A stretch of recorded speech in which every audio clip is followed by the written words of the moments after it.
ang dagdag sa diesel. Tumaas din ang kerosene ng piso at 5 sentimo kada litro.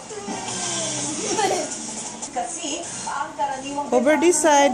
unang inikot ng mga tauhan ng Department of Agriculture at Department of Trade and Industry ang kada kilo ng manok dahil mataas ang kuha nila sa supplier at malulugi naman sila. Sa Mega Q-Mart, marami ring nagtitinda ng manok ang mas mataas. Cooperate with us. That's where they get their yung mga manok nila. Yum, yum.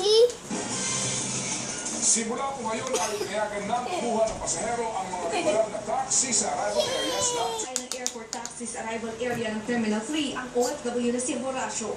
Sumalubong sa kanya ang halos 100 metro ang pila. Dito rin ang eksena ng muli siyang nagbalik-bayan.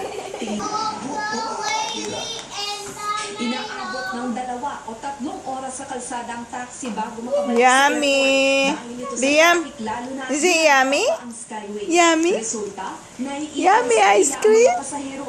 Para maiwasan nito, pinayagan na naman Go. ng International Go get Airport mo. Authority na kumuha ng pasahero ang mga regular na Good taxi. job. Pero peak hours lang.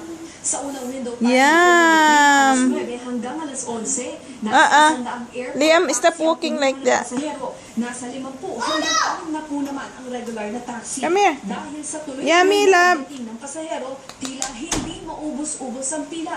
Kaya kahit lumagpas na ang window time para sa regular Yummy. taxi, pinayagan pa rin silang kumuha ng pasahero. Siguro kung ma-fix, hindi mabawasan yung mga pasero pa. Ang haling tapat na nakasakay si Horacio matapos ang 2 oras na nakapila. Yung puti at dilaw, magkaiba ng